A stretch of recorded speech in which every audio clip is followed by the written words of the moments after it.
السلام عليكم ورحمة الله وبركاته.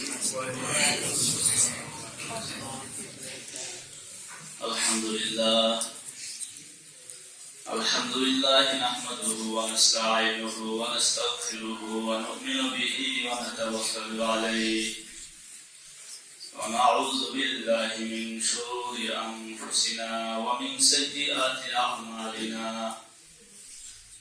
من يهده الله فلا مضل له ومن يضلل فلا هادي له وأشهد أن لا إله إلا الله وحده لا شريك له وأشهد أن محمدا عبده ورسوله الذي أرسله الله تعالى بالحق إلى الناس بشيرا ونذيرا وداعيا إلى الله بإذنه وسراجا منيرا.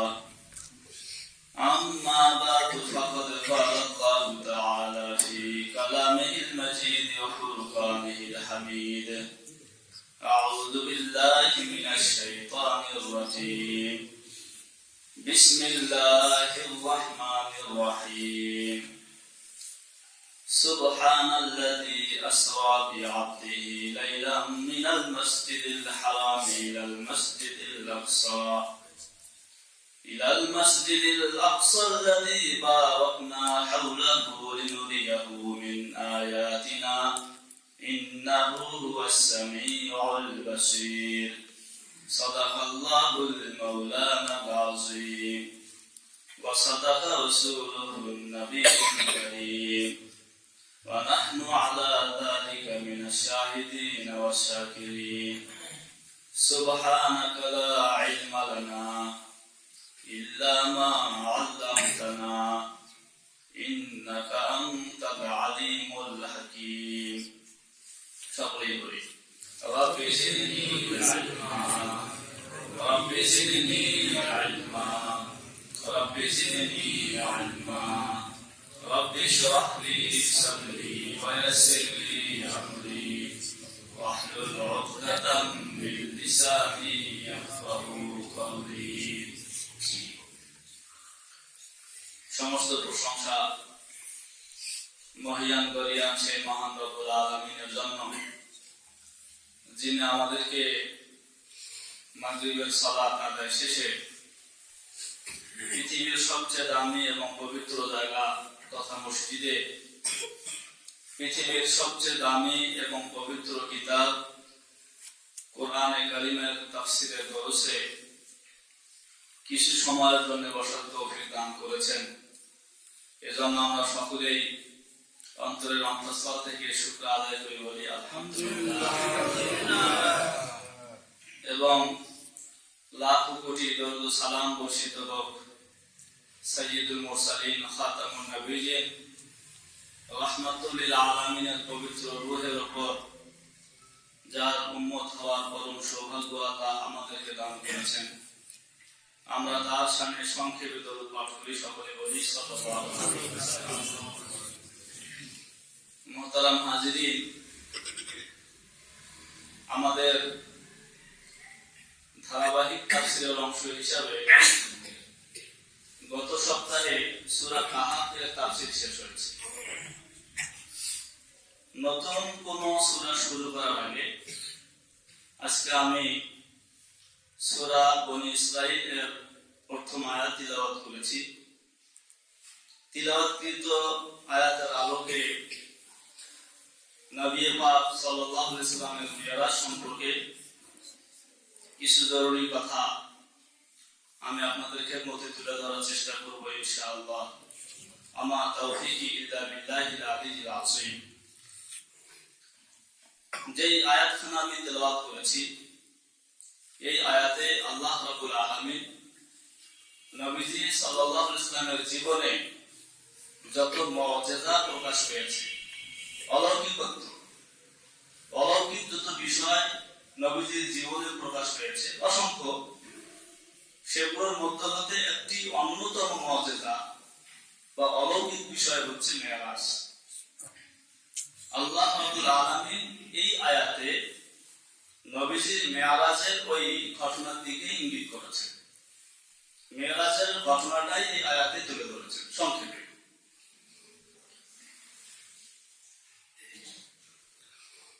তো আজকে যেহেতু 23 তারিখ দিনটা ছিল, রাত শুরু হয়েছে মানে 24 তারিখ রজব মাসে, সেই হিসাবে আগামী সোমবার রজব মাসের 26 তারিখ, 26 তারিখ দিবাগত রাত 27শে রজব লোকমুখে প্রসিদ্ধ শবে মেরাজ হিসাবে, এবং বিভিন্ন মসজিদে শবে মেরাজ পালনও হয়।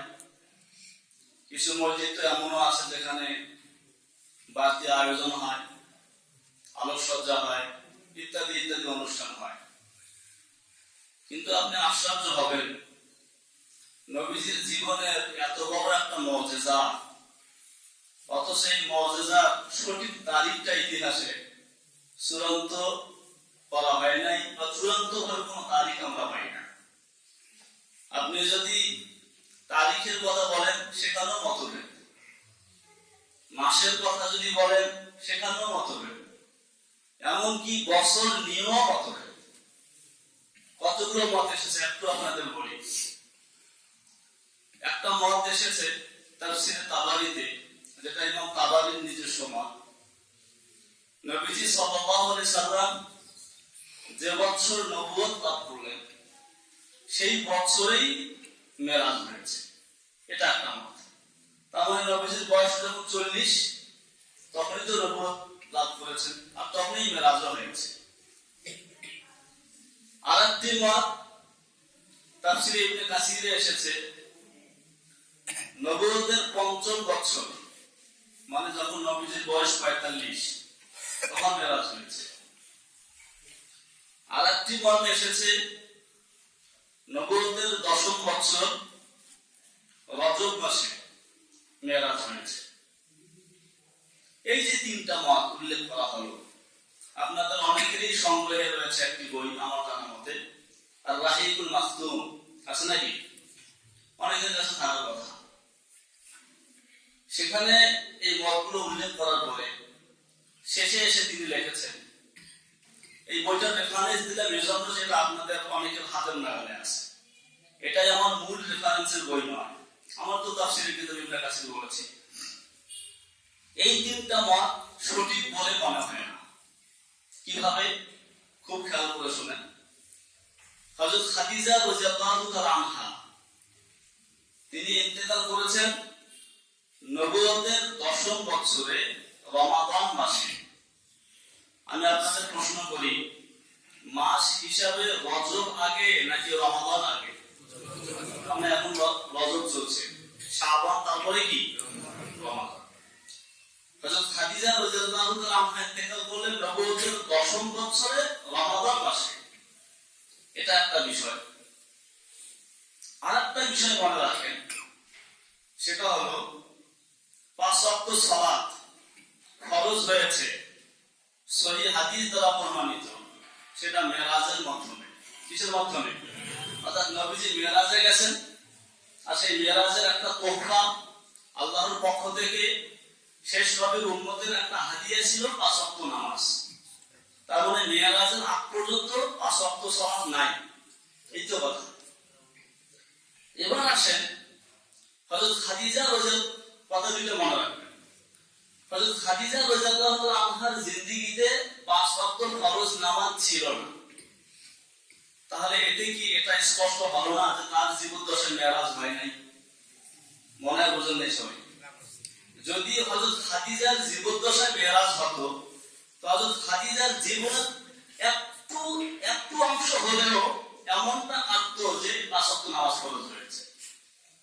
হযরত খাদিজা যেহেতু ৫ ওয়াক্ত ফরজ নামাজ পান নাই, তার মানে বোঝা যায় ওনার ইন্তেকালের আগে মেরাজ হয় নাই। অতএব বোঝা গেল এই তিনটা মত ৪০ বছরে, ৪৫ বছরে কিংবা নবুয়তের ১০ম বছরে রজব মাসে মেরাজ হয়েছে বলিয়া যে মতগুলো, এগুলো সঠিক বলে মনে হয় না। তার মানে হযরত খাদিজা রাদিয়াল্লাহু তাআলা আনহার ইন্তেকালের পরে মেরাজ হয়েছে, এটা নিশ্চিত। এবার আসেন সেটা কোন সময়? মাথা নষ্ট হয়ে যায়, এতগুলো মত এসেছে। একটা মত এসেছে নবীজির হিজরতের 6 মাস আগে, কত? আরেকটি মত এসেছে 9 মাস আগে, আরেকটি মত এসেছে 11 মাস আগে, আরেকটি মত এসেছে 1 বছর আগে, আরেকটি মত 1 বছর 2 মাস, 1 বছর 2 মাস, 1 বছর 6 মাস, 3 বছর আগে। কতগুলো মত হইল? খুব বছর নিয়েই মতভেদ। মাস নিয়ে রবিউল আউয়াল, রবিউল সানি, রজব, শাওয়াল, এই মাসগুলো নাম এসেছে। এবার আমি আপনাদের প্রশ্ন করি, খুব ঠান্ডা মাথায় শুনবেন, জবাব দিবেন। যদি মেরাজের রাত, শুনতেছেন কি? যদি মেরাজের রাত এটা পালনীয় কিছু হতো বা মেরাজ কেন্দ্রিক কোন বিশেষ আমল থাকতো, তাহলে নবীজির জীবন দশায় কেন শবে মেরাজটা নির্ধারিত হলো না? তার মানে নবী এবং নবীজির সাহাবারা তারা এই রাতের আমলটা ছেড়ে দিয়েছেন, আপনি আর আমি খুঁজে পেয়েছি, এরকম মনে হয়? বোঝেন না এই কথা? আমি যে কথাগুলো বললাম এগুলো তো আমার কথা না। আপনি খাঁটি আমার কথা হলে বলেন, হুজুর আমি পেয়েছি, এইটাই মত, এর বাইরে কোনো মত নেই, দেখেন আমি মেনে নেই। পরিষ্কার বোঝা যায় সাহাবাদের মধ্যে দিবস পালনের প্রবণতা ছিল না। তারা ঘটনা শুনতেন, ঘটনা থেকে শিক্ষাটা নিতেন, ওই শিক্ষাটা নিজেদের জীবনে কি করতেন? বাস্তবায়ন করতেন। দিবস পালন এই প্রবণতা সাহাবাদের মধ্যে ছিল না। আমি আপনাদের পরিচিত অনেক চেষ্টা করেছি, আলহামদুলিল্লাহ এবছর খুব ভালো লাগলো। মাহফুজুল্লাহ আমাকে বলেছেন যে হুজুর সামনের আলোচনাটা মেরাজের উপর হবে, আমাদের সোমবারে আলাদা করে কোনো কি হবে না, শবে মেরাজ হবে না। আমি অত্যন্ত খুশি হয়েছি, আপনারাও খুশি হয়ে বলেন আলহামদুলিল্লাহ। বহু চেষ্টার একটা ফল আমি পেয়েছি। আমার আজকের এই বিষয়টাকে আবার আপনারা এভাবে প্রচার করিয়েন না, হুজুর এতদিন বলে আসলো শবে মেরাজ নাই, হুজুর তো নিজেও মেরাজের আলোচনা করলেন। আর আজকের এই আলোচনা তো মেরাজ কেন্দ্রিক আলোচনা না, শবে মেরাজ কেন্দ্রিক কথাটা বুঝতে হবে। শবে মেরাজ কেন্দ্রিক কোনো কিছু আর মেরাজের আলোচনা, মেরাজের আলোচনা তো হতেই পারে। কোরআনে যখন আলোচনা এসেছে 22 জন, তাফসীর ইবনে কাসিরে এসেছে 25 জন সাহাবা থেকে মেরাজের উপর হাদিস এসেছে। এবং হাফিজ ইবনে কাসির একটা মন্তব্য করেছেন, হাদিসুল ইসরা আজমা আলাইহিল মুসলিমুনা ওয়া আ'রাযা আনহু আয-যানাদিকা ওয়াল মুলহিদুন। মেরাজ সংক্রান্ত হাদিস এর উপরে সমস্ত মুসলমান একমত, কেবল মেরাজকে অস্বীকার করে যারা জিন্দিক, যারা মুলহিদ, যারা খোদাতুল্লাহ। তারা হাদিসে মেরাজের আলোচনা করছে, কোরআনে মেরাজের আলোচনা করছে, তা আমি মেরাজের আলোচনা করে সমস্যাটা কোথায়? আমার আজকের দিনটা তো মেরাজের আলোচনার জন্য বরাদ্দ ছিল না। কিসের জন্য বরাদ্দ ছিল? তাফসীরের জন্য। আমি এখানে মেরাজের আলোচনা করলাম, তাহলে এটা কি শবে মেরাজ কেন্দ্রিক আলোচনা হলো? কথাটা কি? কারণ আমি এটা এর জন্য বললাম, আমি সম্ভবত এই মসজিদে কোন একটা দিবসকে কেন্দ্র করে আমি আমার এই জায়গায় আলোচনা করেছিলাম, পরে আমার কানে এসেছে হুজুর এই বিষয়ে আলোচনা করেন। আরে ভাই, আলোচনা তো করেছি, সব ঠিক তো আছে আলোচনা, এটা তো শবে মেরাজ পালন করা হয়নি। কথা কি ক্লিয়ার হয়েছে? আমি আশা করব দ্বিতীয়বার আর আপনারা এই দিবস পালনের ওই জায়গায় আর ফিরবেন না। যাবে তো ইনশাআল্লাহ। শিক্ষাটা নেব, বলেন কি নেব? সেই শিক্ষাটা আমাদের জীবনে বাস্তবায়ন করার চেষ্টা করবো ইনশাআল্লাহ। না হলে মেরাজ একটা অলৌকিক বিষয়, এটার তারিখ নির্ধারণ থাকবে না, এটা কেমন করে হয়? তো যেটা আমি বলতে চাচ্ছিলাম যে আয়াত আল্লাহ তাআলা নবীজির মেরাজের উপরে আলোচনা করেছেন, খুব সংক্ষেপে শুধু ইঙ্গিত দিয়েছেন। তো আমি আপনাদের সামনে এই বিষয়টা খুব সংক্ষেপে কয়েকটা পয়েন্টে তুলে ধরবো। একটা হচ্ছে মেরাজের প্রেক্ষাপট, মেরাজটা কোন প্রেক্ষাপটে হয়েছে। 2 নম্বরে মেরাজের সংক্ষিপ্ত বিবরণ সহিহ হাদিসের আলোকে, একদম বিশুদ্ধ, যেটা কোন রকমের ভেজাল ছাড়া। 3 নম্বরে মেরাজের উদ্দেশ্য, কোন উদ্দেশ্যকে সামনে রেখে আল্লাহ তাআলা নবীজির মেরাজ করিয়েছেন, কারণ কি ছিল। 4 নম্বরে মেরাজের শিক্ষা। কয়টা পয়েন্ট হলো? আসুন আমরা সংক্ষেপে আলোচনাগুলো শুনি। প্রথম হচ্ছে মেরাজের প্রেক্ষাপট। এই কথাটা বোঝার জন্য আমাদের বুঝতে হবে নবীজির নবুয়তি সময়সীমা কত বছর? সবাই বলেন 23 বছর। এই 23 বছরকে 2 ভাগে ভাগ করা হয়। একটা ভাগের নাম হচ্ছে মাক্কি জীবনী, আর একটা ভাগের নাম কি? মাদানী। মাক্কি জীবনী 13 বছর, মাদানী জীবনী 10 বছর। 13 আর 10 20। আপাতত মাদানী জীবনটা রাখেন, মাক্কি জীবনী 13 বছরে আসে। এই মাক্কি জীবনের যে 13টা বছর দাওয়াতি কার্যক্রম, আল্লাহর বিধান বান্দার কাছে পৌঁছে দেয়া, এই সকল বিষয়কে সামনে রেখে এই 13 বছরটা আবার 3 ভাগে বিভক্ত হয়েছে। কয় ভাগে? একেবারে সংক্ষেপে বলছি। আমি যে কথাটা আপনাদের এখন বলছি এটা হলো রাহিকুল মাখতুমের কমপক্ষে 150 পৃষ্ঠা সংক্ষেপ, কমপক্ষে 150 পৃষ্ঠা, 150 পৃষ্ঠা সংক্ষেপ কথা হলো এটা। এই 13টা বছর দাওয়াতি কার্যক্রমকে সামনে রেখে 3 ভাগে ভাগ হয়েছে। প্রথম ভাগ 40 থেকে 43, বলেন কয় বছর হয়েছে? 3 বছর। দ্বিতীয় ভাগ 44 থেকে 50, মানে 7 বছর। তৃতীয় ভাগ 51 থেকে 53, মানে 51, 52, 53, তাহলে 3, 7, 3, কত বছর হয়েছে? এবার আসেন, প্রথম যে 3 বছর এই সময়টা ছিল গোপনে দাওয়াতি কার্যক্রম পরিচালনার সময়। নবীজি একান্ত আস্থাভাজন ব্যক্তিদের কানে দাওয়াতটা পৌঁছেছেন, প্রকাশ্যে না, একেবারেই গোপনে। যখন আয়াত নাযিল হলো, ইয়া আইয়ুহাল মুদ্দাসির কুল ফাআনজির ওয়া রাব্বাকা ফাকাব্বির, মুদ্দাসির ওঠো, মানুষকে সতর্ক করো। নবীজি সতর্ক করতে শুরু করলেন 3টা বছর গোপনে। গোপনে এই গোপনে দাওয়াত দিতে গিয়ে সর্বপ্রথম ঈমান আনলেন হযরত খাদিজাতুল কুবরা তাহেরা তাইয়্যিবা রাদিয়াল্লাহু তাআলা আনহা, হযরত আবু বকর সিদ্দিক, হযরত আলী, হযরত যায়েদ বিন হারেসা, বেলাল হাবশী ইত্যাদি, এরা ঈমান এনেছেন গোপনে দাওয়াতের সময়। আরো অনেকে আছে। যখন 4র্থ বছর শুরু হলো নবুয়তের, মানে আমাদের নবীজির বয়স তখন 44, তখন আয়াতে কারিমা নাযিল হলো ফাসদা বিমা তুমার। এটা সূরা হিজর আয়াত নং 94। ফাসদা বিমা তুমার, ফাসদা বিমা তুমার ওয়া আ'রিজ আনিল মুশরিকিন। ফাসদা এর অর্থ হচ্ছে প্রকাশ্যে পৌঁছাও। অর্থ কি? তাহলে ফাসদা বিমা তুমার, হে রাসূল তোমাকে যে আদেশ দেওয়া হয়েছে এই আদেশটা আর গোপনে নয়, প্রকাশ্যে পৌঁছাও। আর মুশরিকদের ব্যাপারে কোনো পরোয়া তুমি করিও না, হেফাজত আমি করব, তোমাকে জানা মারতে পারবে না। 4র্থ বছর শুরু হলো এই আয়াতের ভিত্তিতে, ওয়া আনজির আশিরাতাকাল আকরাবিন, এই আয়াতের ভিত্তিতে এবং ওই আয়াতের ভিত্তিতে এবার প্রকাশ্যে দাওয়াত শুরু হলো। এতদিন নবীজির জীবনটা ভালো চলছে, তেমন কোনো ব্যাপৃতে হয় নাই। যখন প্রকাশ্যে নবীজি তাওহীদের বাণী পৌঁছাতে শুরু করলেন, শুরু হলো নির্যাতনের স্টিমরোলার। কি নির্যাতন বেলাল হাবশীর উপরে, কি না নির্যাতন খাব্বাব ইবনে ইরতের উপরে, আম্মার, ইয়াসির, সুমাইয়া, কি নির্যাতন তাদের উপর হয়েছে এটুকুটা আপনাদের জানা আছে। পরিশেষে যখন নবুয়তের 7ম বছর শুরু হলো তখন দেখা গেল বয়কট, সব ধরনের সম্পর্ক শেষ, কোনো খাবার দাবার কিছু পৌঁছানো যাবে না। জায়গাটা ছিল কোনটা? খায়েফে বানি কেনানা, মনে থাকবে শব্দটা, খায়েফে বানি কেনানা। এর ভিতরে একটা জায়গা আছে, যে জায়গাটাকে বলা হয় মুহাসসাব। আমি আজকে বলছি মুখস্থ করেন, আল্লাহ হজরত তৌফিক দিলে খুঁজবেন জায়গাগুলো। আরাফাত থেকে ফেরার পথে জায়গা পাবেন, মুজদালিফা থেকে ফেরার পথে জায়গা পাবেন। তাহলে খায়েফে বানি কেনানার ভিতরে একটা পাহাড়ি উপত্যকা, যেটাকে বলা যায় 2 পাহাড়ের মাঝে অনেকটা গিরিপথের মতো, সেটাকে বলা হয় মুহাসসাব। সেই জায়গায় নবী মুহাম্মদ সাল্লাল্লাহু আলাইহি ওয়াসাল্লাম সহ বনি হাশিম, বনি আব্দুল মুত্তালিব সবাইকে বয়কট ঘোষণা করল। 1 বছর 2 বছর টানা 3 বছর ঘাস খেয়ে পাতা খেয়ে জীবনযাপন করেছেন তারা, একটা দুর্বিষহ জীবনযাপন। 3 বছর কেটে গেল, 7ম বছরে যদি বয়কট শুরু হয়, এই অবস্থায় যদি 3 বছর যায়, তাহলে বলেন এখন কত নম্বর বছর শুরু হয়েছে? 10ম।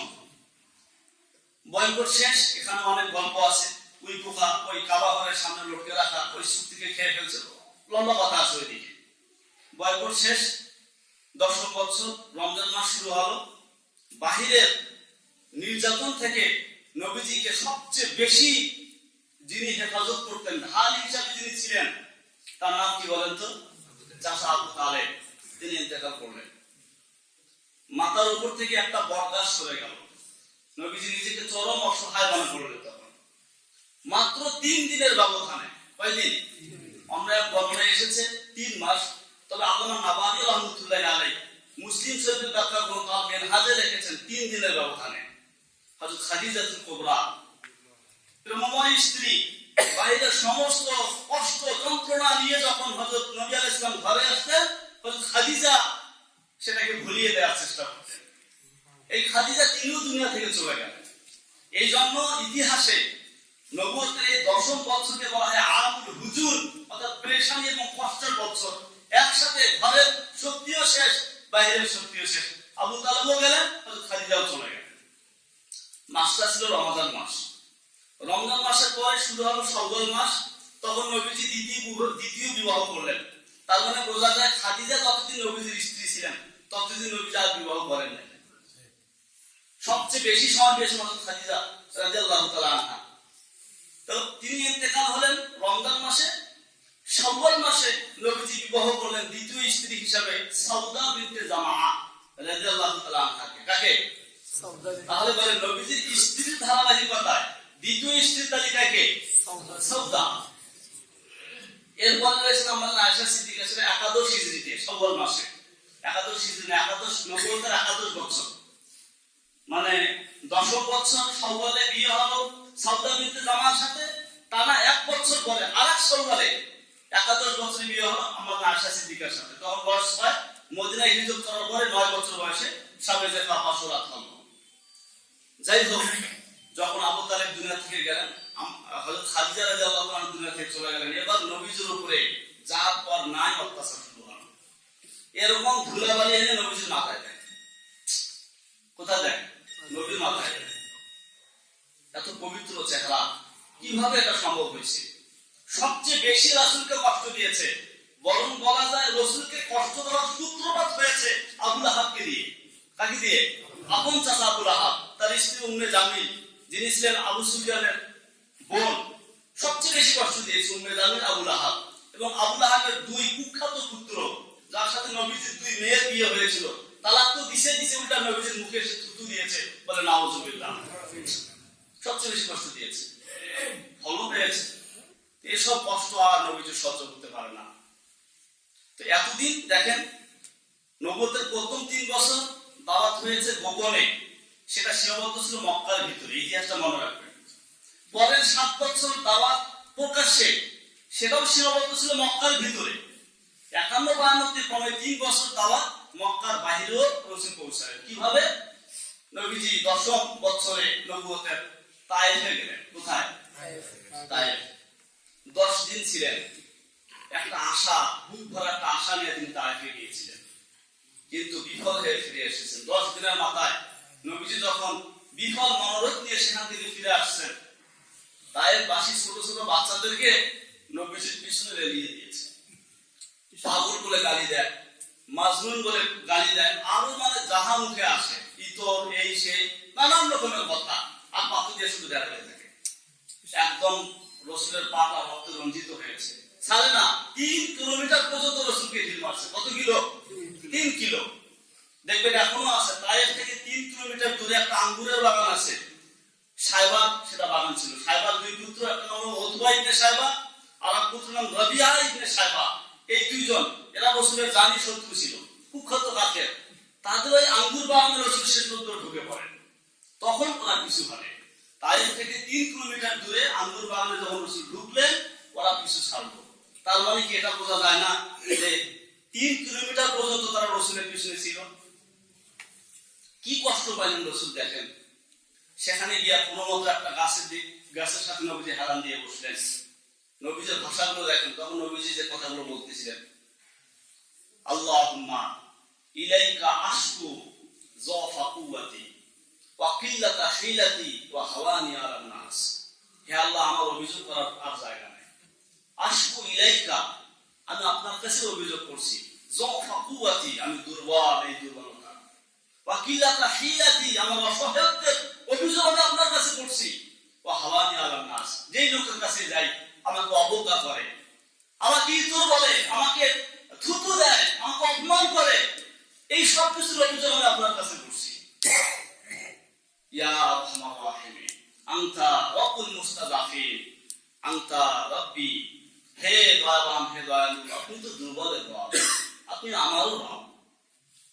ইলা মান তাকিলুনি, আপনি আমাকে কার হাতে ছেড়ে দিলেন? ইলা বাঈদিন ইয়াতাজাহামুনি, এমন কোন অপরিচিত লোকের হাতে ছেড়ে দিলেন যারা আমার প্রতি কোনো দয়া দেখায় না, আমাকে লাঞ্ছিত অপদস্থ করে। আমি ইলা আদুবিন মাল্লাতাহু আলাইয়া, নাকি এমন কোন শত্রুর হাতে ছেড়ে দিলেন যে আমাকে যা ইচ্ছা তাই করতে পারে, পুত্র সত্য আমার উপরে তার।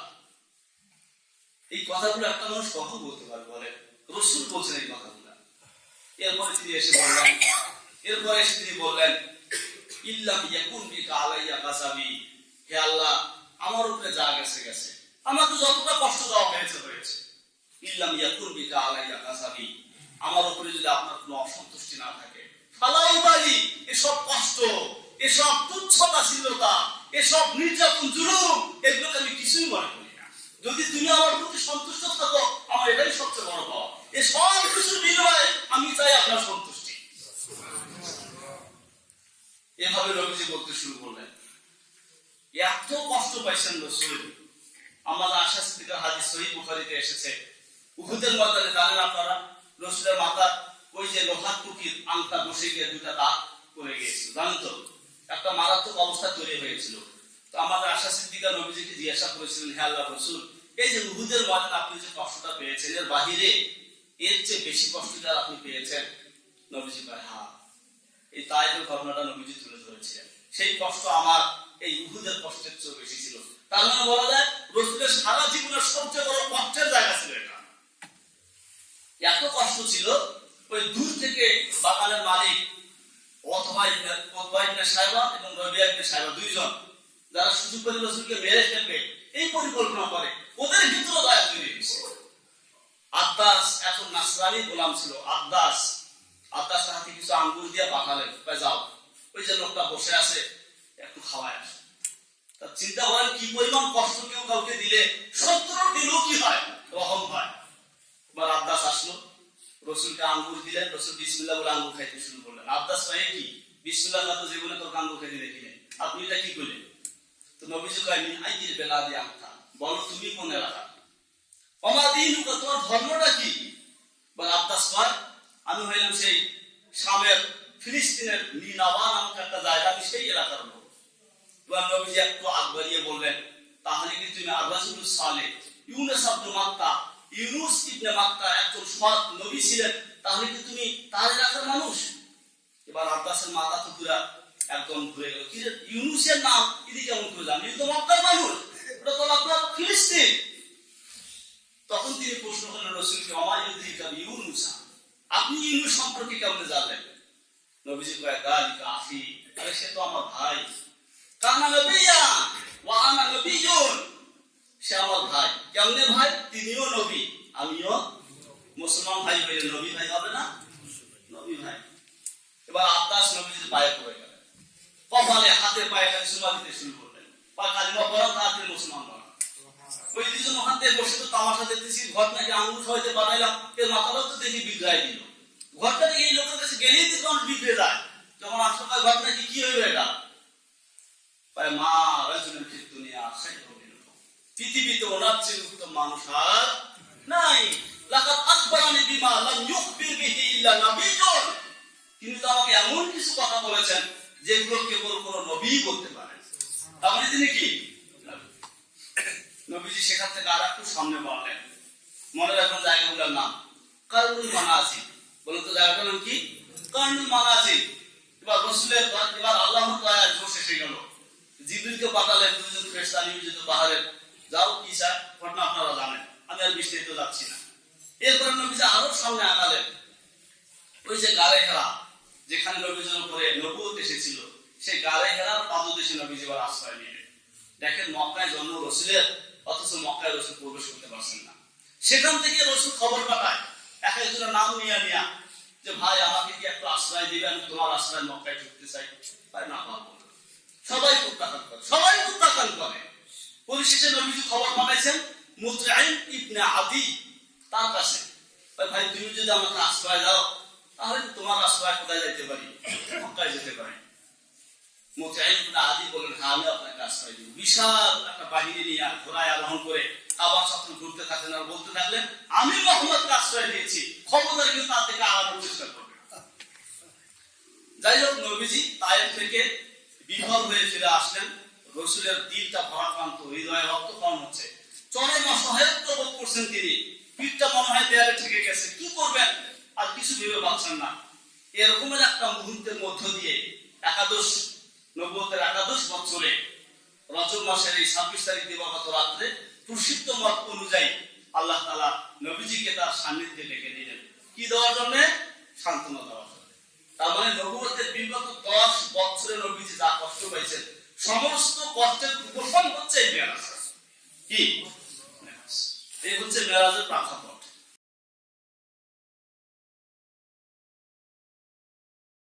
এবার আসুন মেরাজের সংক্ষিপ্ত বিবরণ। বিরক্ত হচ্ছে নাকি আপনারা? সংক্ষিপ্ত বিবরণ মেরাজের, একদম সংক্ষিপ্ত। সেটা হচ্ছে নবীজি সাল্লাল্লাহু আলাইহি ওয়াসাল্লাম উম্মে হানির ঘরে অবস্থান করছেন। উম্মে হানিটাকে আবু তালেবের মেয়ে। আবু তালেবের মেয়ে হলে রাসূলের কি হবে? চাচাতো বোন হবে। উম্মে হানির পরিচিত নাম হচ্ছে ফাত্তা, পরিচিত নাম হচ্ছে হিন্দা, ডাক নাম হচ্ছে উম্মে হানি। তিনি সেখানে অবস্থান করছিলেন। তাহলে হুজুর চাচাতো বোনের সাথে দেখা করা যায় তো, দলিল পেয়ে গেলাম। খবরদার, এটা ছিল হিজরতের আগে, তখন পর্যন্ত পর্দার আয়াত নাযিল হয়নি। পর্দার বিধান কি আসে নাই, এটা অবশ্যই করে দেয়। তিনি সেখানে আসেন, দুইজন ফেরেশতা আসলেন নবীজিকে, সংক্ষেপ করি, নবীজিকে বাইতুল্লাহ পাশে হাতিমে কাবা সেখানে নিয়ে গেলেন। শোয়ালেন, বুকটা চিরে কালকা আখার বের করে স্বর্ণের তস্তরিতে রেখে জমজম পানি দিয়ে ধুয়ে সেটাকে আবার বুকের ভিতরে ফিট করলেন। উদ্দেশ্য, নবীজিকে ঊর্ধ্বে গমন করানো হবে, 7 আসমান পানি দিয়ে আরশে আজিম পর্যন্ত পৌঁছানো হবে। এই শক্তিটা যেন রাসূলের মধ্যে আসে, সেটাকে তাহাম্মুল আর সহ্য করার শক্তি যেন রাসূল পায়, এটা হচ্ছে এই শক্তি সদরের উদ্দেশ্য, সিনা সাজের উদ্দেশ্য। এর আগে আরো 3 বার হয়েছে, আমি সেদিকে না যাই। রাসূলের জীবনে মোট 4 বার শক্তি সদর হয়েছে। কয়বার? 4 বার। শক্তি সদর উর্দুতে বলে সিনাসা, বাংলায় বলবেন বক্ষ বিদর, মানে বক্ষকে চিরে কলমকে বের করে ফেলা। একবার হয়েছে শৈশবকালে, শিশু সুলভ আশ্রম রাসূল থেকে বের হয়ে যায়। একবার হয়েছে 20 বছরে যৌবন শুরু যে পাগলামি আছে, এটা যেন রাসূলের মধ্যে না থাকে। একবার হয়েছে নবুয়তের আগ মুহূর্তে যেন নবুয়তের ধারণ ক্ষমতা রাসূলের মধ্যে আসে। আরবার হচ্ছে মেরাজের আগে। খবর হলো, সংক্ষেপে বলে দিলাম, 4 বার হয়েছে। এবার রাসূলের সামনে একটা বোরাক আনা, যে বোরাকটা ফসলের চেয়ে ছোট, গাধার চেয়ে একটু বড়, রংটা সাদা, দ্রুত হচ্ছে এমন মুসলিম শরীফের বর্ণনা এসেছে, দৃষ্টির শেষ সীমাটা যেখানে পড়ে পাটা সেখানে গিয়ে পড়ে। তাহলে কত দ্রুত হবে? রাসূলকে নিয়ে ছুটলেন মসজিদে হারাম থেকে মসজিদে আকসার দিকে। মসজিদে আকসাটা হচ্ছে মসজিদে হারাম বলতে কি, ওই যে কাবা ঘরটা আছে না, কাবা ঘরের চতুর্দিকে যে বিল্ডিংটা, মাথাফের জায়গাটা বাদে, তওয়াফের জায়গাটা বাদে যে বিল্ডিংটা, ওইটাকে বলে মসজিদে হারাম। তো মসজিদে হারাম থেকে মসজিদে আকসা, এটা হচ্ছে মসজিদে হারাম থেকে উত্তর দিকে, যেটা দ্রুত বর্তমান বিমানে যদি কেউ যায় তাহলে 1461 কিলোমিটার হবে। কত? 1461 কিলোমিটার। জমিন দিয়ে গেলে সেটা দ্রুত হবে 1600 কিলোমিটার, ধরেন 1500 কিলোমিটার। এই পথটা পাড়ি দিয়ে নবীজিকে মক্কা থেকে আপনার মসজিদে আকসাতে নিয়ে গেলেন। তো মসজিদে হারাম থেকে মসজিদে আকসার এই সফরটাকে কোরআনের পরিভাষায় বলা হয়েছে ইসরা। কি বলা হয়েছে? নৈশ ভ্রমণ, রাত্রিকালীন ভ্রমণ, এটাকে বলা হয় ইসরা। নবীজি মসজিদে আকসাতে চলে গেলেন।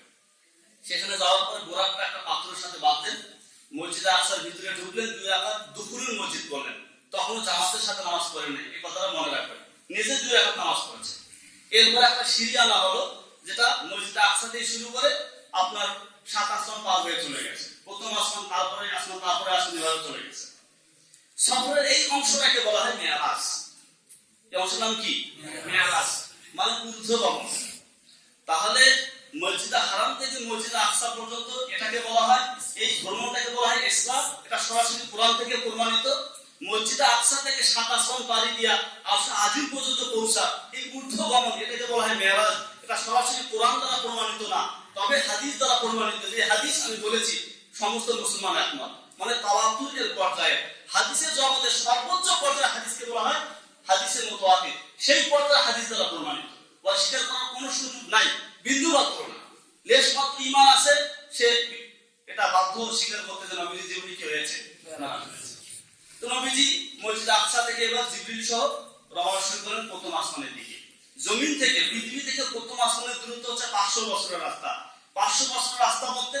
সেই সময় আপনারা জানেন একটা মানুষ মুসাফির হওয়ার জন্য 4 রাকাত নামাজ পড়ে 2 রাকাত পড়ার জন্য মুসাফির হইতে হয়। আর মুসাফিরের দূরত্ব নবীজি বলেছেন হাদিসে 3 দিনের দূরত্ব। কয় দিনের? 3 দিনের দূরত্বকে মাইল দিয়ে বোঝানো হয় 48 মাইল।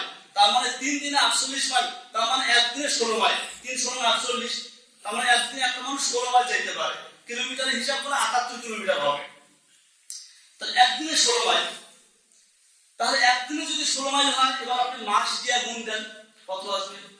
বছর দিয়ে গুণ দেন, 100 বছর দিয়ে গুণ দেন, 500 বছর দিয়ে গুণ দেন।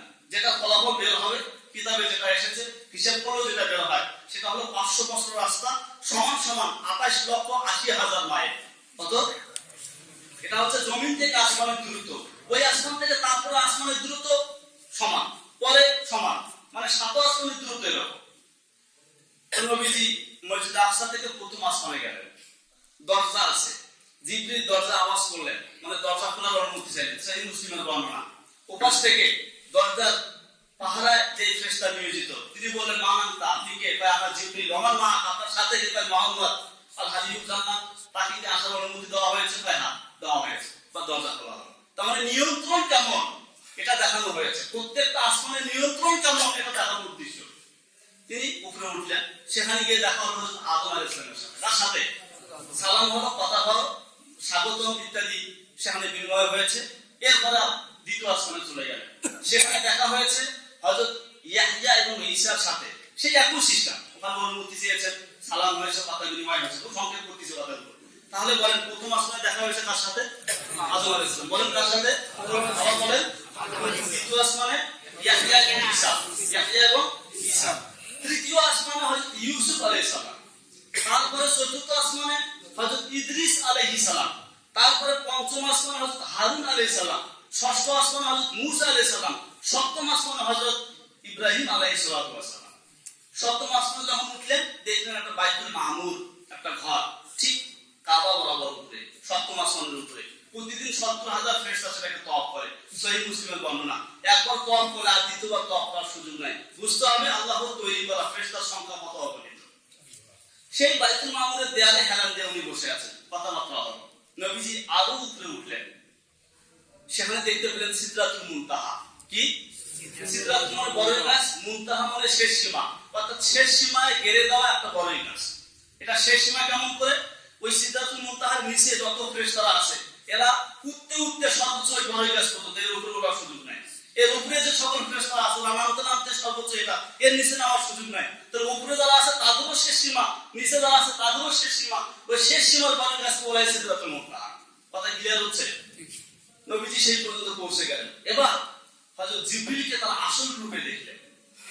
জিবরিলের আসল রূপ হচ্ছে রাহু সিত্তু জানা, 600 ডানা জিবরিলের। কত? 600 ডানা। এটা স্পষ্ট কোরআনে এসেছে। পৃথিবীর বুকে একবার দেখেছিলেন জিবরাইলকে তার আসল রূপে, সুন্দর মধ্যে এক চেয়ারে বসা অবস্থায় দেখেছেন, পুরো পৃথিবীটাকে ঢেকে ফেলেছে, মনে হয়েছে রাসূলের কাছে এমন। আরেকবার দেখলেন সিদরাতুল মুনতাহার ওখানে, যে কথাটা সূরা নাজমে এসেছে, ওয়ালাকাদ রাআহু নাজরাতান উখরা ইনদা সিদরাতুল মুনতাহা ইনদাহা জান্নাতুল মাওয়া।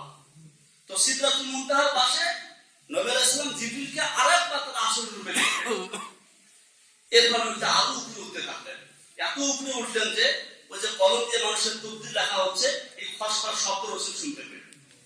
সুম্মা দানা ফাতাদাল্লাহ ফাকালা কাবা কাউসাইয়া ওয়া আদনা। এক তাফসীর, এখানে আরো মত আছে। একটা মত হলো এমন, নবীজি আরো কাছে গেলেন, ঝুঁকে পড়লেন। 2 ধনুকের যে দূরত্ব, এত দূরত্বের কাছাকাছি আল্লাহর কাছে পৌঁছে গেলেন। এবার ফাউহা ইলা আবদিহি মাউহা, আল্লাহ তাআলা বান্দাকে যা ওহী দেবার দিলেন, যা কথাবার্তা হওয়ার হলো। ওহী কি দিলেন? 50 ওয়াক্ত নামাজ। কি? 50 ওয়াক্ত নামাজ। সাথে কি দিলেন? সূরা বাকারার শেষের 2 আয়াত। আর কি দিলেন? মুশরিক বাদে আল্লাহ তাআলা যে কাউকে ক্ষমা করবেন সেই ঘোষণা। 3টা জিনিস। তো 50 ওয়াক্ত নামাজ দিয়ে এবার রাসূল নিচে নেমে আসতেছেন। জান্নাত জাহান্নাম আরো অনেক কিছু দেখেছেন। তো ষষ্ঠ আসমানে যখন আসেন, হযরত মুসার সাথে সাক্ষাৎ হলো। মুসা বলেন, হে রাসূল, আল্লাহ আপনাকে কি দিলেন? 50 ওয়াক্ত নামাজ। আপনার উন্নত করতে পারবেন না, তাহলে কি করেন? যান আর একটু কমাই নিয়ে আসেন। নবীজি গেলেন, আবদার করলেন, 5 ওয়াক্ত কমানো হলো। হইলে আবু কত? 45। আবার মুসা বলে এটা হবে না, আবার যান। রাসূল বারবার যায়, আর প্রতিবারে 5 ওয়াক্ত করে কমায়। কমাতে কমাতে 50 ওয়াক্ত এখন আসলো 5 ওয়াক্তে। কয় ওয়াক্তে? বলে মুসা ভাই আবারও যান, 5 ওয়াক্তও করতে পারবেন। নবীজিকে আমার তো শরম লাগে, এবার গেলে তো 5 ওয়াক্ত আমাদের নামাজে থাকে না, কারণ প্রতিবার কয়েক ওয়াক্ত কমাইছে, 5 ওয়াক্ত করে কমাইছে। উনি আর গেলেন নামাজ নিয়ে আপনি চলে আসলেন। এবার সঙ্গে সঙ্গে আয়াত নাযিল হলো, আমার ইবাদতুল কওলুল আদাইয়া, ভাই আমার সিদ্ধান্তের মধ্যে কোনো পরিবর্তন হয় না। সিদ্ধান্ত ছিল 50 ওয়াক্ত নামাজ, এখন হইল 5 ওয়াক্ত, তাহলে পরিবর্তন হয়ে গেল। আল্লাহ তাআলা বুঝাই দিলেন আদায়ের বেলায় আপনার উম্মত আদায় করবে 5 ওয়াক্ত, সওয়াবের বেলায় আমি ঠিকই 50 ওয়াক্ত সওয়াব। নবীজি নেমে আসলেন সেই মসজিদে আকসাতে। নবীজির সাথে সাথে ওই যে প্রত্যেকটা আসমানে দেখা হয়েছিল নবীজির, তারাও রাসূলকে একটু সামনে ভালো করে মেহমান বাসায় আসলেন, তার সাথে সাথে কিছু তো যায় না, তো ওরাও নেমে এসেছে, তারাও নেমে আসলো। আরো পৃথিবীতে যত নবী রাসূল এসেছিলেন সবাই মসজিদে আকসাতে জমা হলো। এবার নবীজি 2 রাকাত নামাজ ইমামতিতে আদায় করলেন, সমস্ত পয়গম্বর নবীজির পিছনে দাঁড়িয়েছে। তখন থেকে নবীজির নামে যোগ হলো ইমামুল মুরসালিন। কি যোগ হলো? ইমামুল মুরসালিন, তিনি সমস্ত নবী রাসূলের ইমাম। এবার যার যেখানকার নবী সেখানে চলে গেল, আমাদের নবী বোরাকে আরোহণ করে আবার কোথায় চলে আসলেন? মক্কায় চলে আসলেন। আমি সেটা কোনো হাদিসে পাইনি, একটা কিতাবে পেয়েছি এমন, রাসূল যাওয়ার সময় উযু করে গিয়েছিলেন, এসে দেখেন এখনো উযুর পানি করাচ্ছে। কত দূর গেছে চিন্তা করছেন তো? দ্রুত 28,80,000 একটা, আবার এদিক দিয়ে 1500 ওই উযুর পানি করাচ্ছে। যে বিছানায় শুয়েছিলেন, মানুষ বিছানায় শুয়ে বিছানাটা একটু গরম হয়, আসার পরে এখনো গরমের ভাবটা রয়ে গেছে। এক কিতাবে এখনো, আমি সহিহ হাদিস এটা পাইনি, কিতাবে এমনটা বর্ণনা পাওয়া যায়। তো নবীজি ফিরে আসলেন। এই হচ্ছে সংক্ষেপে মেরাজের বিবরণ। সংক্ষেপে কি মেরাজের বিবরণ? এই বিবরণে আল্লাহ তাআলা এখানে তুলে ধরলেন ভাবে, সুবহানাল্লাযী আসরা বিআবদিহি লাইলাম মিনাল মাসজিদিল হারামি ইলাল মাসজিদিল আকসা। সুবহানা, আচ্ছা বলেন তো সুবহানাল্লাহ এটা কখন কয়? হ্যাঁ, না না আমি বলি, আশ্চর্য ধরনের কোন কিছু শুনলে পরে সুবহানাল্লাহ। 2 রাকাত নামাজ পড়লে একটা উমরা একটা হজের সওয়াব, সুবহানাল্লাহ। 2 রাকাত নামাজে এত সওয়াব, মানে আশ্চর্য ধরনের কোন কিছু শুনলে পরে সেটাতে কি বলে? সুবহানাল্লাহ। তো নবীজির মেরাজের গল্পটা শুরু করলেন আল্লাহ তাআলা সুবহানা শব্দ দিয়ে। এখানে আরেকটা জিনিস আমি স্পষ্ট করে দিব, সেটা হলো কেউ কেউ বলেন নবীজির এই মেরাজটা হয়েছিল স্বপ্ন জগতে। কি জগতে? আবার কেউ কেউ বলেন এটা হয়েছিল আত্মিকভাবে। স্পষ্ট কথা মনে রাখবেন, রাসূলের এই মেরাজ হয়েছিল সশরীরে। কি প্রমাণ? এক, সুবহানা শব্দ। আল্লাহ তাআলা নিজেই এই ঘটনাটাকে বলার আগে সুবহানা শব্দ বলেন, তার মানে রাসূলের মেরাজটা আশ্চর্য ধরনের একটা ব্যাপার। এটা যদি স্বপ্নই হবে তো আশ্চর্য কি থাকে? স্বপ্ন তো অনেক কিছু হইতে পারে, হয় না? আমেরিকার সরকার হয়ে বসে আছে, হয় না? স্বপ্নে স্বপ্ন তো স্বপ্নই, তো স্বপ্ন নিয়ে কোনো কাহিনী নেই। তো যেহেতু সুবহানা শব্দ দিয়ে শুরু হয়েছে, বোঝা যায় রাসূলের মেরাজটা হয়েছে কি সশরীরে। সুবহানা মহিমান্বিত সত্তা তিনি, আল্লাযী যিনি আসরা, আসরা সফর করিয়েছেন। আসরা শব্দটা ব্যবহার করা হয়েছে দ্বিতীয় প্রমাণ মেরাজটা সশরীরে হওয়ার উপরে। কিভাবে দেখেন, একটু ধৈর্য ধরেন শুনেন। হযরত মূসা আলাইহিস সালাম তিনি বনী ইসরাইলকে নিয়ে যে রাতে বের হলেন, তার এই বের হওয়াটা কিন্তু স্বপ্নে ছিল, মানে স্বপ্নের মধ্যে বের হয়েছেন নাকি সশরীরে? আপনি কোরআন খুলে দেখবেন 3টা জায়গা পাবেন এরকম। আল্লাহ তাআলা বলেছেন ওয়ালাকাদ আওহাইনা ইলা মূসা আন আসরি বিইবাদি, শব্দটা মানে আসরি। তার মানে হযরত মূসা বনী ইসরাইলকে নিয়ে রাতের বেলায় যে বের হলেন, তার এই বের হওয়াটাকে, তার এই সশরীরে বের হওয়াটাকে আল্লাহ তাআলা ইসরা শব্দ দিয়ে ব্যক্ত করেছেন। এখনো শব্দটা এসেছে আসরা, ইসরা। তার মানে রাসূলের মেরাজটা হয়েছিল কি কথা ক্লিয়ার হয়েছে? আচ্ছা, আল্লাযী আসরা যিনি ভ্রমণ করিয়েছেন, বিআবদিহি তার বান্দাকে। দেখেন এখানে শব্দটা এসেছে আব্দুল, তার বান্দাকে, তার আব্দকে। আব্দুল কাকে বলে? দেহ এবং আত্মা। আমাদের দেহের ভিতরে একটা আত্মা আছে না? আত্মা এবং দেহ দুইটা সমন্বিত রূপকে বলা হয় আব্দুল। প্রমাণ কি? নবী আলাইহিস সালাম মাঝে মধ্যে কাবা চত্বরে নামাজ পড়তেন, মুশরিকরা কাফেররা এসে বাধা দিত। এই ব্যাপারটাকে আল্লাহ তাআলা কোরআনে কারিমে তুলে ধরেছেন, সূরা আলাক দেখবেন। আর আইতাল্লাযী ইয়ানহা আবদান ইযা সাল্লা, হে রাসূল তুমি তাকে দেখেছো যে আল্লাহর আব্দকে নামাজে বাধা দেয়। আচ্ছা বলেন, যখন নবীজি নামাজে দাঁড়িয়েছিলেন স্বপ্নে, আত্মিকভাবে নাকি সশরীরে? সরাসরি মানে দেহ এবং আত্মা দুটো সমন্বিত রূপকে বলা হয় আব্দুল। এখানে বলা হয়েছে যে আব্দি। প্রমাণ পাইছেন তো? এরপরে দেখেন যখন নবীজি সাল্লাল্লাহু আলাইহি সাল্লাম মেরাজ শেষ করে আসলেন, শুরু হয়েছে উম্মে হানির ঘর থেকে। তিনি এসে উম্মে হানিকে প্রথম বলেছেন, ঘটনা তো আমি তো মেরাজ করছি। উম্মে হানিকে খবরদার এগুলো আপনি বললেন না, মানুষ এগুলো বিশ্বাস করবে না, এটা নিয়ে ঠাট্টা মশকরা করবে, আরে এক রাতে আমার এত কিছু, পাগল হয়ে গেছে বুঝি। বাস্তবেই তাই। যখন নবী ইসলাম বলতে শুরু করলেন, সবাই এটাকে পাগল বলে উড়ে দিতে শুরু করলো। কিছু লোক আবু বকরের কাছে গেলেন, গিয়ে বললেন, আরে তুমি যার পিছনে খেয়ে না খেয়ে দৌড়াও, শুনছো পাগল হয়ে গেছে, এক রাতে নাকি এই করছে। আবু বকর আসলে কি রাসূল এটা কইছে? হ্যাঁ কইছে। দেখছেন কি বিশ্বাস ছিল রাসূলের উপর আবু বকর। এরপরে উনি রাসূলের বাড়িতে আসলেন, এসে বললেন, আশহাদু ইন্নাকা লা রাসূলুল্লাহি হাক্কান। হে রাসূল, আমি সাক্ষ্য দিচ্ছি আপনি আল্লাহর সত্য রাসূল, আপনি আল্লাহর সত্য রাসূল, আপনার মেরাজ 100% সত্য। তো তিনি রাসূলের ব্যাপারে একটা সাক্ষ্য দিলেন।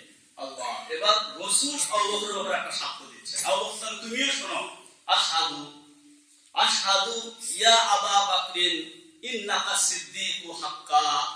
হে আবু বকর তুমিও শোনো, আমি তোমার ব্যাপারে সাক্ষ্য দিচ্ছি, রাসূল সাক্ষ্য দিচ্ছি, তুমি সত্যিকারের সিদ্দীক। সেদিন থেকে আবু বকরের নামের যোগ হলো সিদ্দীক। সমস্ত সাহাবাদের মধ্যে হতে একজন সাহাবা যার শেষে যোগ হয়েছে কি? আবু বকর সিদ্দীক রাদিয়াল্লাহু আনহু। তিনি রাসূলের মেরাজের সত্যায়ন করেছেন, আর রাসূল আবু বকরকে সিদ্দীকের লকব দিয়েছেন। চিন্তা করছেন, একটা মানুষ সারা জীবন যদি ইবাদত বন্দেগী করতে থাকে, সিদ্দীকের মর্তবায় পৌঁছতে পারবে না। সেই মর্তবা, সেই উপাধি নবীজি রাসূলকে দিয়ে দিয়েছেন। তাই যে কাফের মুশরিকরা যে ঠাট্টা করলো, অস্বীকার করলো, বোঝা যায় এটা সশরীরে ছিল। স্বপ্ন হলেও তো অস্বীকার করতো। তাই হোক, চলেন আমরা শুনি। আল্লাহ তাআলা বলেন, সুবহানা, মহিমান্বিত সেই সত্তা, আল্লাযী আসরা বিআবদিহি, যিনি তার বান্দাকে সফর করিয়েছেন, ভ্রমণ করিয়েছেন, লাইলান, রাতের একটা অংশে। রাতের পুরো রাতও লাগে নাই, রাতের একটা অংশের মধ্যেই ভ্রমণ করেছে। কোথা থেকে? মিনাল মসজিদুল হারাম, মসজিদে হারাম থেকে। কোথায়? ইলাল মসজিদুল আকসা, মসজিদে আকসা পর্যন্ত। মসজিদে আকসাটা কেমন? আল্লাযী বারাকনা হাওলাহু, যে মসজিদে আকসার আশেপাশে আমি অসংখ্য বরকত দান করেছি। অসংখ্য নবী রাসূল সেখানে এসেছে। আচ্ছা, এবার একটা ছোট্ট কথা এখানে বলি। এই যে রাসূল যে মেরাজটা করলেন, আসলেই তো এক রাতের মধ্যে, একটা রাতের কিছু অংশের ভেতরে মসজিদে হারাম থেকে মসজিদে আকসাতে যাওয়া, প্রথম আসমান, দ্বিতীয় আসমান, এরকম সমস্ত আসমান ভেদ করে গিয়া আপনার জান্নাত জাহান্নাম সবকিছু দেখা, আমাদের কাছেও তো একটু কেমন লাগে না? কিভাবে সম্ভব? আমি বলি, যার ভেতরে ঈমান আছে, যে এই কথা বিশ্বাস করে যে নমরুদের আগুনে ইব্রাহিমকে ফেলানো হয়েছে, আর আগুন ইব্রাহিমের একটা পশমও পুড়তে পারে নাই, ওই একইটা যার আছে, তার এই প্রশ্নটা উঠবেই না। আগুনের ভিতরে পড়ার পরে পশমও তুলে না হয়। আচ্ছা, আর একটা গল্প শোনাই। হযরত সুলাইমান আলাইহিস সালাম, শামের বাদশা। কোথাকার বাদশা? বিলকিসের খবর পাইলেন। বিলকিস হলো ইয়ামানের বাদশা। জানেন শাম থেকে ইয়ামান কত দূর? শাম থেকে ইয়ামান মানে বিশাল দূরে একটা। তো সংবাদ পাওয়ার পরে এবার হযরত সুলাইমান বললেন, তোমাদের কে আসো, বিলকিসের পুরা সিংহাসনটাকে একদম উঠে নিয়ে আসবে আমার সামনে। বলছে আমি করবো। প্রথম আল্লাহ বলতো এত সময় হবে না, আজ হবে না। এরপরে একজন দাঁড়ালেন, যার নাম এসেছে আসাদ বিন বাখিয়া। আসাদ বিন বাখিয়া, উনি আলেম ছিলেন, হযরত সুলাইমানের মন্ত্রী ছিলেন। এবার তিনি কয়, আনা আতিকা ক্বাবলা আন ইয়ারতাদ্দা ইলাইকা তারফুক, চোখের পলক ফেলার আগেই সেই ইয়ামান থেকে বিলকিসের পুরো সিংহাসনটাকে আমি আপনার সামনে এসে হাজির করব। চোখের পলক ফিরতে কত সময় লাগে? এই সময় যদি এটা সম্ভব হয়, তাহলে আল্লাহর সবচেয়ে প্রিয় বান্দা মুহাম্মদের ব্যাপারে কেন এটা সম্ভব হবে না? অসম্ভব কিছু? এরকম প্রশ্ন মনের ক্ষেত্রে আনাই যাবে। এবার আসেন উদ্দেশ্যটা কি? আল্লাহ তাআলা নিজেই বলতেছেন, লিনুরিয়াহু মিন আয়াতিনা, আমি মেরাজ করিয়েছি, উদ্দেশ্য হলো লিনুরিয়াহু, আমি তাকে দেখাতে চাই, মিন আয়াতিনা, আমার কিছু নিদর্শন। নিদর্শন দেখছেন, নবীজি গেছেন, জান্নাত দেখছেন, জাহান্নাম দেখছেন, জাহান্নামের দারোগা মালিক ফেরেশতাকে দেখেছেন, সিদরাতুল মুনতাহা দেখেছেন, জিবরিলকে তার আসল রূপে দেখেছেন, হযরত আজরাইলকে দেখেছেন। আজরাইলকে কেমনে দেখলেন? সিদরাতুল মুনতাহার উপরে কিতাবে এসেছে, উনি একটা কুরসিতে বসা, বিশাল দেহ, হাতে একটা নূরের ফলক, ডান দিকে একটা গাছ, নাম হলো শাজারাতুল ইয়াকিন। নাম কি? শাজারাতুল ইয়াকিন। ওই গাছের প্রতিটা পাতায় এক একজনের নাম, পূর্ণ ঠিকানা, হাতে একটা নুরের ফলক। ওইটার দিকে তাকায়, মাঝে মধ্যে গাছের দিকে তাকায়। নবীজি কয় কে ইনি? গাছটা কি? হাতের ওই ফলকটা কি? ইনি হলেন জমদূত হযরত আজরাইল আলাইহিস সালাম। কে? ঘটনাটা কি হচ্ছে, ওই গাছের একটা পাতা যখন শুকিয়ে পড়ে যায়, তো ওই নামটা এই নূরের ফলক থেকে কি করে কেটে দেয়, তার আমার মরণ হয়েছে। এভাবে গাছের পাতা যেদিন শেষ, দুনিয়াতে মানুষ আসাও শেষ, মানুষও শেষ, কিয়ামত কায়েম হবে। প্রশ্ন করা হলো, এই পৃথিবী কিভাবে সম্ভব একজন এভাবে জান কবজ করা? তাফসীরের কিতাবে দুইটা উত্তর এসেছে। একটা উত্তর হলো, হযরত আজরাইল আলাইহিস সালাম তিনি তো প্রধান, তার অধীনে অসংখ্য ফেরেশতা আছে, তিনি যখন যাকে চান তার কাছে ফেরেশতা বলেন রূপ কবজ করেন। যেহেতু পাঠাইছেন হযরত আজরাইল, এজন্য বলা হয় আজরাইলই জান কবজ করেছেন। এক উত্তর। আর এক উত্তর হলো, তিনি বলেছিলেন যে একটা প্লেটের মধ্যে যদি অনেকগুলো পিঁপড়া থাকে, ছোট ছোট কালো পিঁপড়াগুলো, তো আপনি কি সেখান থেকে যে পিঁপড়াকে ইচ্ছা মারতে পারবেন না? যতগুলো পিঁপড়া ইচ্ছা মারতে পারবেন না? হ্যাঁ, পুরো পৃথিবীর সমস্ত মানুষ হচ্ছে আমার কাছে ওই থালায় থাকা পিঁপড়ার মতো, বা যখন যাকে ইচ্ছা তাকে কি করে। ফলে যিনি উত্তর দিলেন, এরা হচ্ছে তারা যারা এতিমের মাল আত্মসাৎ করেছে। কিসের মাল? এতিমের মাল। এতিমকে ঠকিয়েছে। আমাদের সমাজে এমন মানুষ আছে, দুর্বল থেকে ঠকায়। এতিমকে ঠকানো মানে দুর্বল থেকে ঠকানো। কিছু মানুষকে দেখলেন রক্ত এবং পুজোর নহরে তারা হাবুডুবু খাচ্ছে, এরা তারা এরা হলো সুদখোর। এরা কি? সুদখোর। কিছু মানুষকে দেখলেন একদম একটা বিশাল বড় ওই যে তন্দুরের রুটিগুলো ভাজছে, এরকম চুলার মতো মুখটা যখন ভিতরে আগুন ওখানে জ্বলতেছে, উলঙ্গ অবস্থা, নারী পুরুষ আগুনের মধ্যে জ্বলতেছে, এরা তারা এরা হলো তারা যারা ব্যভিচারে লিপ্ত হয়েছে। আবার দেখলেন কিছু মহিলা ওর বুকের মধ্যে বিশাল বড়শি দিয়া আপনার আসমান জমিনের শূন্য স্থানে ঝুলে রাখছে, এরা তারা এরা হচ্ছে বিবাহিত ওই সকল নারী যারা অন্য কোনো পুরুষের বিছানায় গেছে এবং তার বিছানায় যাওয়ার কারণে বাচ্চা এসেছে, সেই বাচ্চাকে নিজের স্বামীর বাচ্চা বলে কি করেছে, দাবি করেছে। এ ধরনের বহু নিদর্শন তিনি দেখেছেন। এখন কথা হলো এই নিদর্শনগুলো দেখার কারণটা কি? প্রথম কারণ আমি তো আপনাদেরকে বলেছিলাম, বিগত 10 বছর, নবুয়তের প্রথম 10 বছরে নবীজি যে কষ্টটা করেছেন, সান্ত্বনা দেওয়া। এক। 2 নম্বর কারণ হলো এসব কিছু নবীজি ইমামুল মুরসালিন সেটাকে প্রমাণ করা। 3 নম্বর, বিপদে আপদে কেউ যদি সবর করে, ধৈর্য ধারণ করে, অবশ্যই আল্লাহ তাআলা তাকে বিশাল মর্যাদা দান করেন, যেমনটা রাসূলের বলা হয়েছিল। 4 নম্বর, মানুষকে যতই দাবাতে চান, আল্লাহ যদি কাউকে উঠাতে চায়, কারো তাকে দাবানোর শক্তি নেই। 5 নম্বর, সবচেয়ে বড় কথা হচ্ছে এইটা, আল্লাহর কাছে অসম্ভব বলতে কিছু নাই। আল্লাহর কাছে অসম্ভব বলতে কিছু নাই। এই যে এত অল্প সময়ে এত কিছু করলেন, আল্লাহ সবকিছু করতে পারেন। এই একই যখন আমার ভিতরে তৈরি হবে, তখন আমি আল্লাহর থেকে বেশি মতো আছে। যে কোনো মুহূর্তে, যে কোনো পরিস্থিতিতে আমি সবার আগে ডাকবো কাকে? কারণ তিনি যা ইচ্ছা তাই করতে পারেন। এসব হচ্ছে উদ্দেশ্য এবং কারণ।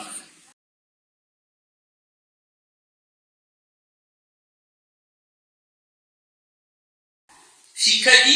খুব সংক্ষেপে বলি, শিক্ষা হলো মেরাজের সবচেয়ে বড় শিক্ষা হচ্ছে নবীজি 5 ওয়াক্ত নামাজ মেরাজের মাধ্যমে এনেছেন। তো মেরাজের সবচেয়ে বড় শিক্ষাটা হলো এই, আমরা আমাদের জীবনের জন্য 5 ওয়াক্ত নামাজ বাস্তবায়ন করি। যদি কেউ তার জীবনে 5 ওয়াক্ত নামাজকে বাস্তবায়ন করলো, তার মানে সে তার জীবনে বাস্তবেই মেরাজ শিক্ষা করবে। আর সালাত মেরাজুল মুমিনিন, সালাতের মাধ্যমেই বান্দা আল্লাহর দিদার লাভ করে। তাই নামাজ হচ্ছে মেরাজের সবচেয়ে বড় কি শিক্ষা। ঠিক এমনি ভাবে যে সকল অপরাধ শাস্তি রাসূল রেখেছেন, সেগুলো থেকে বেঁচে থাকা মেরাজের শিক্ষা। মেরাজের সবচেয়ে বড় শিক্ষা হচ্ছে আল্লাহ অপার ক্ষমতার মালিক।